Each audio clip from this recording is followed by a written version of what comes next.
नमस्कार दोस्तों, स्वागत है आप सभी का एक बार फिर से हमारे इस चैनल दशास्त्र वॉइस हिंदी पर। दोस्तों, अगर आप भी अपनी लाइफ में कुछ नया सीखने की चाह रखते हैं तो इस चैनल को अभी सब्सक्राइब कर लें। ओम नमः शिवाय, जय भोलेनाथ। दोस्तों, क्या आपके पितृ आपसे नाराज हैं? और क्या आपको लगता है कि आपके पितरों की वजह से आपके घर की सुख शांति में रुकावटें आ रही हैं और आपके कार्य नहीं बन रहे हैं, या आप संतान की कमी और धन की कमी या कर्ज से परेशान हैं, या आपका भाग्य आपका साथ नहीं दे रहा है? तो दोस्तों, इस बार के पितृपक्ष श्राद्ध में यदि आप दीपक से जुड़ा ये आसान सा उपाय कर लेते हैं तो आपके सभी पितृदोषों का तुरंत ही नाश हो जाएगा और आपको मिल जाएगी सभी संकट और कष्टों से मुक्ति। और दोस्तों, इस एकमात्र उपाय को करने से आपको धनवान मालामाल होने से कोई नहीं रोक सकता और आपकी जो भी मनोकामना है वो भी पूरी हो जाएगी। दोस्तों, इस बार 29 सितंबर 2023 से पितृपक्ष श्राद्ध बहुत ही दिव्य और दुर्लभ संयोग लेकर आए हैं। दोस्तों, इस पितृपक्ष में राजयोग काल सर्प दोष के साथ साथ धन लक्ष्मी योग भी बन रहा है, जिस वजह से इस बार के पितृपक्ष श्राद्ध का बहुत अधिक महत्व बढ़ गया है। और इस पितृपक्ष पर आप दीपक से जुड़ा ये आसान सा उपाय कर लेते हैं तो आपकी सभी समस्याओं का तुरंत ही अंत हो जाएगा। इसलिए दोस्तों, वीडियो को आखिर तक जरूर देखें। और यदि आप भी अपने जीवन में महादेव की कृपा पाना चाहते हैं और पितरों का आशीर्वाद पाना चाहते हैं तो वीडियो को लाइक करके कमेंट में हर हर महादेव लिखना ना भूलें। दोस्तों, भाद्रपद मास की पूर्णिमा से श्राद्ध पक्ष शुरू होकर आश्विन मास की अमावस्या पर समाप्त होते हैं।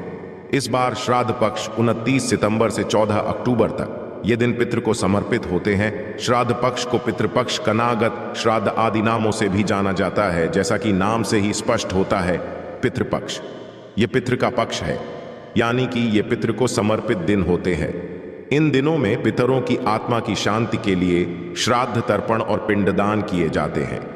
धार्मिक मान्यताओं के अनुसार पितृपक्ष के दौरान पूर्वजों का तर्पण श्राद्ध नहीं करने से पितृदोष लगता है। पितृपक्ष पितरों को प्रसन्न और उनकी कृपा प्राप्त करने के लिए बहुत ही खास दिन माने जाते हैं। माना जाता है पितृपक्ष के दौरान श्रद्धापूर्वक अपने पितरों को कुछ अर्पित किया जाए तो उससे पितृ अतिशीघ्र ही प्रसन्न हो जाते हैं और अपनी कृपा बरसते हैं। हिंदू धर्म में पितृगण को देव तुल्य माना गया है। शास्त्रों के अनुसार जिन पर पितरों की कृपा होती है उन्हें सभी देवी देवताओं का भी आशीर्वाद मिलता है। पितृपक्ष पितरों को समर्पित होते हैं, इसलिए इस दौरान कोई भी शुभ मांगलिक कार्य ना करें।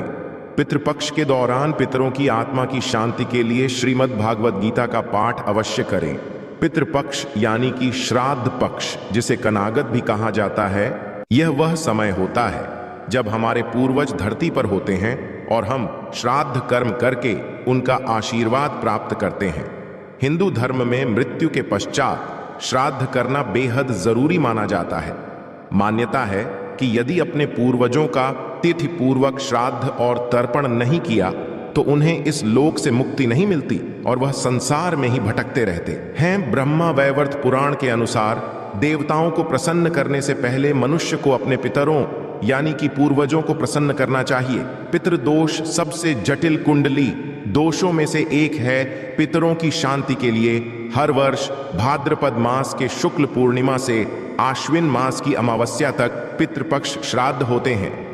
इस दौरान कुछ समय के लिए यमराज पितरों को आजाद कर देते हैं ताकि वे अपने परिजनों से श्राद्ध ग्रहण कर सकें। माना जाता है कि जिस घर के पितृ अपने परिवार के लोगों से खुश रहते हैं उस घर के लोगों को देवी देवताओं का भी आशीर्वाद प्राप्त होता है। शास्त्रों के अनुसार जिन लोगों के पितृ उनसे प्रसन्न नहीं होते हैं उन्हें पितृ दोष का श्राप मिलता है। माना जाता है कि जिस घर में पितृ दोष का श्राप लगता है उस घर के सदस्य कभी भी सुखी नहीं रहते और ना ही वे जीवन में सफलता प्राप्त कर पाते हैं। दोस्तों, आज की इस वीडियो में हम आपको पितृपक्ष में किया जाने वाला एक बहुत ही आसान और असरकारक उपाय बताने जा रहे हैं। इस उपाय करने से भगवान विष्णु और लक्ष्मी जी की असीम कृपा प्राप्त होती है, बिगड़े कार्य बनने लगते हैं, साथ ही पितरों का भी आशीर्वाद मिलता है। पितरों के आशीर्वाद से घर में सुख समृद्धि चली आती है, खुशहाली और शांति बनी रहती है। इसके साथ ही परिवार के सभी सदस्यों को हर क्षेत्र में सफलता प्राप्त होती है और जीवन के सभी कष्टों और दुखों से मुक्ति मिलती है। दोस्तों, इस उपाय को सही प्रकार से करने के लिए आप हमारी इस वीडियो को एंड तक अवश्य देखें और बढ़ने से पहले आपसे रिक्वेस्ट करते हैं कि वीडियो को लाइक जरूर करिएगा, दोस्तों को शेयर कर दीजिएगा, और यदि आपने अभी तक चैनल को सब्सक्राइब नहीं किया है तो चैनल को सब्सक्राइब करके बेल आइकॉन जरूर दबाइएगा। दोस्तों, वैसे तो ये उपाय पितृपक्ष में रोजाना करने चाहिए, क्योंकि ये 16 दिन पितृ को समर्पित होते हैं, किंतु यदि रोज ना कर पाए तो पितृपक्ष की पूर्णिमा, पितृपक्ष की अमावस्या और पितृपक्ष की एकादशी के साथ ही आपके पितरों की जो मृत्यु तिथि है उस दिन इस उपाय को अवश्य ही करें, और पितृपक्ष के अमावस्या पर भी अवश्य करें। यह उपाय आपको संध्या काल या रात्रि के समय करना है। इस उपाय को सुबह या दोपहर के समय ना करें। उपाय को करने के लिए आप अच्छे से मुंह हाथ पैर धोकर साफ हो जाएं और स्वच्छ वस्त्र धारण करें। इसके पश्चात एक दिया तैयार करें। दिए में एक रुई की बाती लगाए और शुद्ध घी भरे, और शुद्ध घी ना हो तो इस दिए में आप सरसों का तेल भरे और इस दिए में आप थोड़े से काले तेल डाल दें। इस उपाय को करने के लिए आप मिट्टी का, पीतल का या आटे का कैसा भी दिया ले सकते हैं। यदि आप आटे का दिया ले रहे हैं तो आटा साफ होना चाहिए और आटे में नमक नहीं भी होना चाहिए। दिया बनाने के पश्चात अब आप अपने घर के दक्षिण कोने को साफ करें। यदि आपके घर के दक्षिण कोने में स्टोर रूम है या बाथरूम वगैरह बना है या खाली स्थान नहीं है तो आप अपने रसोई घर के सबसे दक्षिण कोने को साफ करें। यदि रसोई घर में भी ऐसा साफ स्थान नहीं है तो आप अपने किसी भी कमरे के दक्षिण कोने को साफ करके वहां पर इस दिए को रखें। यदि किसी कमरे में भी ऐसी जगह नहीं है तो आप मंदिर के पास साफ स्थान पर इस दिए को आपको ऐसे रखना है कि दिए की जो बाती है यानी जो लो है वो दक्षिण दिशा की तरफ होनी चाहिए, यानी कि दिया का मुख आपको दक्षिणी दिशा की तरफ करना है। और ये भी ध्यान रखें कि दिए को सीधे जमीन पर ना रखे, दिए के नीचे कोई कपड़ा बिछा दे या कोई कटोरी प्लेट रख दे है या फिर थोड़े से साबुत चावल रख दे। सीधे जमीन पर दिया ना रखे। सीधे जमीन पर रखा हुआ दिया अपूर्ण माना जाता है। दिया जलाने के पश्चात सबसे पहले आप भगवान श्री गणेश को प्रणाम करें, फिर भगवान विष्णु और मां लक्ष्मी जी को प्रणाम करें। इसके पश्चात पितृदेव को प्रणाम करें। भगवान से अपने पितरों की आत्मा की शांति की प्रार्थना करें। इसके पश्चात पितरों से मुक्ति की प्रार्थना करें। इसके पश्चात आप भगवान विष्णु जी के महामंत्र ओम नमो भगवते वासुदेवाय का 11 बार जाप करें। मंत्र का जाप करने के पश्चात अब आप पितृदेव के इस मंत्र का 108 बार जाप करें। मंत्र इस प्रकार है, AUM पितृदेव इस मंत्र का आपको 108 बार जाप करना है। आप किसी भी माला पर जिस पर आप मंत्र का जाप करते हैं उस पर भी इस मंत्र का जाप कर सकते हैं, या फिर उंगलियों पर गिनकर या माचिस की तीली पर या मिश्री के दाने पर गिनकर भी आप इस मंत्र का जाप कर सकते हैं। दोस्तों, ध्यान रखिए, इस मंत्र का जाप आपको दक्षिण दिशा की तरफ मुंह करके करना है। शास्त्रों में बताया गया है कि पितृलोक दक्षिण दिशा में है। दक्षिण दिशा पितरों की दिशा होती, इस दिशा में पितरों का वास होता है। श्राद्ध पक्ष में दक्षिण दिशा में इस प्रकार दिया जलाने से और मंत्र का जाप करने से पितृदेव की असीम कृपा प्राप्त होती है और पितृदोष पितृ आशीर्वाद में बदल जाता है। मंत्र का जाप करने के पश्चात आप अपने पितरों को, अपने पूर्वजों को प्रणाम करें और सभी कष्ट, दुहक, दरिद्रता को दूर करने की प्रार्थना करें। दोस्तों, इस उपाय को करते समय कुछ बातों का विशेष ध्यान रखें। इस उपाय को करते समय स्वच्छता और पवित्रता का विशेष ध्यान महिलाएं पीरियड्स के दौरान इस उपाय को ना करें। इस उपाय को जरूरी नहीं है कि परिवार का एक सदस्य ही रोजाना करे। इसे परिवार में कोई भी कर सकता है और यह भी जरूरी नहीं है कि घर के पुरुष या लड़के ही इस उपाय को करें। इस उपाय को घर की बेटियां और बहुएं भी कर सकती हैं। इसके साथ साथ इस बात का विशेष ध्यान रखें कि पितृपक्ष में आप किसी भी प्रकार की तामसिक चीजों का सेवन ना करें। पितृपक्ष में प्याज, लहसुन, अंडा, तंबाकू, सिगरेट, शराब आदि चीजों का भूलकर भी सेवन करें और ये दिया आप अपने घर पर ही जलाएं। और यदि आप किसी और के घर गए हुए हैं तो किसी और के घर में आप इस दिए को अपने पितरों के नाम से ना जलाएं। यह उपाय आपको अपने घर पर ही करना है। पितृपक्ष के दौरान कोई भी शुभ कार्य नहीं करना चाहिए। इस दौरान कोई वाहन या नया सामान ना खरीदें। रोजाना की जरूरत के अलावा कोई भी नया सामान पितृपक्ष में नहीं खरीदना चाहिए। पितृपक्ष के दौरान नाखून नहीं काटने चाहिए, बाल नहीं काटने चाहिए, दाढ़ी मूंछ भी नहीं बनानी चाहिए। पितृपक्ष में ब्राह्मण गायों, कुत्तों, चींटियों, बिल्ली आदि को भोजन अवश्य ही कराना चाहिए। पितृपक्ष के दौरान कोई भी सौंदर्य प्रसाधन की चीज लगाने से बचे। पितृपक्ष के दौरान लड़ाई झगड़े ना करें, प्रेम से रहे, किसी की भी निंदा ना करें, लड़ाई झगड़े ना करें। पितृपक्ष के दौरान इन सभी बातों का विशेष ध्यान रखिए।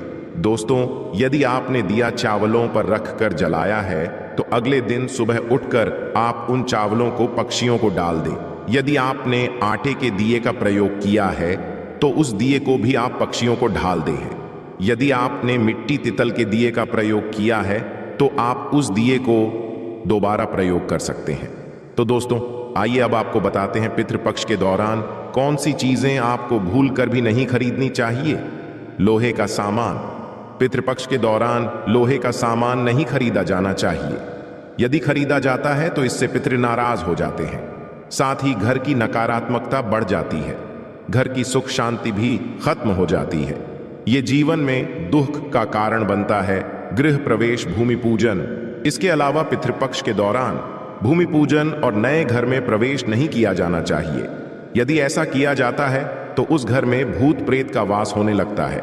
साथ ही घर का व्यक्ति काफी खुश नहीं रहता है और उसे जीवन में परेशानियां झेलनी पड़ती है।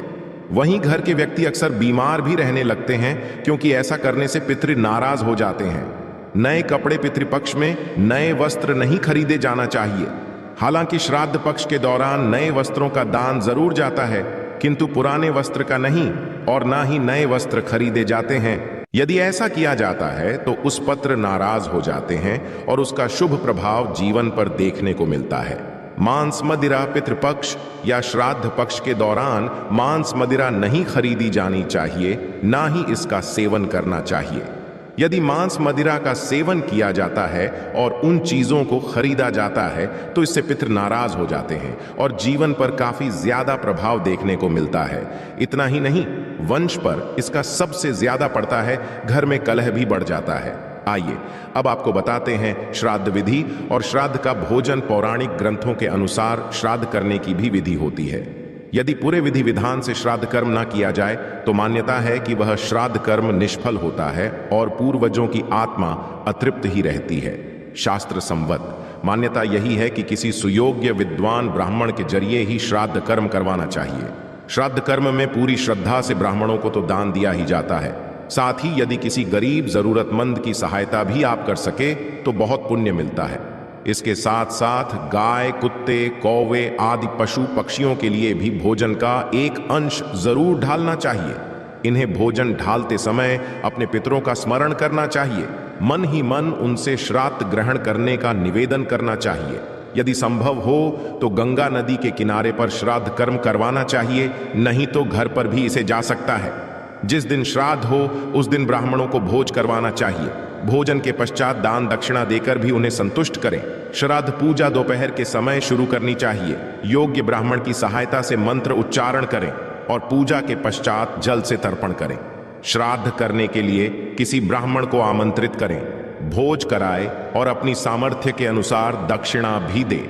श्राद्ध के दिन अपनी सामर्थ्य या इच्छा अनुसार खाना बनाएं। आप जिस व्यक्ति का कर रहे हैं उसकी पसंद के मुताबिक खाना बनाएं जो उचित रहेगा। श्राद्ध के दिन लहसुन प्याज रहित सात्विक भोजन ही घर की रसोई में बनना चाहिए, जिसमें उड़द की दाल, बड़े चावल, दूध, घी से बने पकवान, खीर, मौसमी सब्जी जैसे तोरई, लौकी, सीत, फल, भिंडी, कच्चे केले की सब्जी ही भोजन में मान्य है।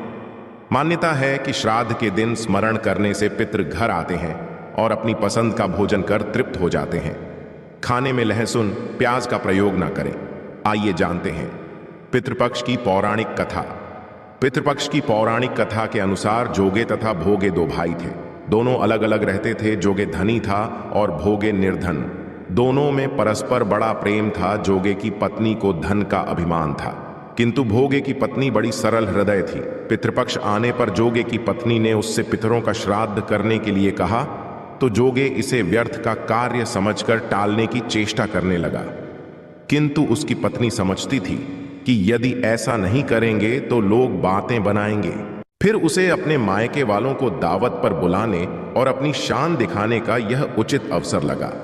अतः वह बोली, आप शायद मेरी परेशानी की वजह से ऐसा कह रहे हैं, किंतु इसमें मुझे कोई परेशानी नहीं होगी। मैं भोगे की पत्नी को बुला लूंगी, दोनों मिलकर सारा काम कर लेंगी। फिर उसने जोगे को अपने पीहर न्योता देने के लिए भेज दिया।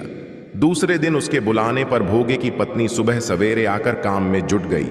उसने रसोई तैयार अनेक पकवान बनाए, फिर सभी काम निपटाकर अपने घर आ गई। आखिर उसे भी तो पितरों का श्राद्ध तर्पण करना था। इस अवसर पर जोगे की पत्नी ने उसे रोका ना। वह रुकी, शीघ्र ही दोपहर हो गई। पितृ भूमि पर उतरे। जोगे भोगे के पितृ पहले जोगे के यहाँ गए तो क्या देखते हैं कि उसके ससुराल वाले वहां भोजन पर जुटे हुए हैं। निराश होकर वे भोगे के यहाँ गए। वहां क्या था? मात्र पितरों के नाम पर अग्यारी दे दी गई थी। पितरों ने उसकी राख चाटी और भूखे ही के तट पर जा पहुंचे। थोड़ी देर में सारे पितर इकट्ठे हो गए और अपने अपने यहाँ के श्राद्धों की बढ़ाई करने लगे। जोगे भोगे के पितरों ने भी अपनी आप बीती सुनाई। फिर वे सोचने लगे, यदि भोगे समर्थ होता तो शायद उन्हें भूखा ना रहना पड़ता, मगर भोगे के घर में तो 2 जून की रोटी भी खाने को नहीं थी। यही सब सोचकर उन्हें भोगे पर दया आ गई। अचानक वे नाच नाच कर गाने लगे, भोगे के घर धन हो जाए, भोगे के घर धन हो जाए। सांझ होने को हुई। भोगे के बच्चों को कुछ भी खा नहीं मिला था। उन्होंने मां से कहा, भूख लगी है। तब उन्हें टालने की गरज से भोगे की पत्नी ने कहा, जाओ, आंगन में हौदी औंधी रखी है, उसे जाकर खोल लो और जो कुछ मिले बांट कर खा लेना। बच्चे वहां पहुंचे तो क्या देखते हैं कि हौदी मोहरों से भरी पड़ी है। वे दौड़े दौड़े मां के पास पहुंचे और उसे सारी बातें बताई। आंगन में आकर भोगे की पत्नी ने यह सब कुछ देखा तो वह भी हैरान रह गई। इस प्रकार भोगे भी धनी हो गया, मगर धन पाकर वह घमंड दूसरे साल का पितृपक्ष आया। श्राद्ध के दिन भोग एक स्त्री ने 56 प्रकार के व्यंजन बनाए, ब्राह्मणों को बुलाकर श्राद्ध किया, भोजन कराया, दक्षिणा दी। जेठानी को सोने चांदी के बर्तनों में भोजन कराया। इससे पितृ बड़े प्रसन्न तथा तृप्त हुए। तो यह थी आज की खास वीडियो। आशा है कि आज की इस प्रस्तुति में बताई गई जानकारी आपको अच्छे से समझ आ गई होगी। वीडियो अच्छा लगा हो तो एक लाइक अवश्य कर दें। धन्यवाद वीडियो के अंत तक बने रहने के लिए।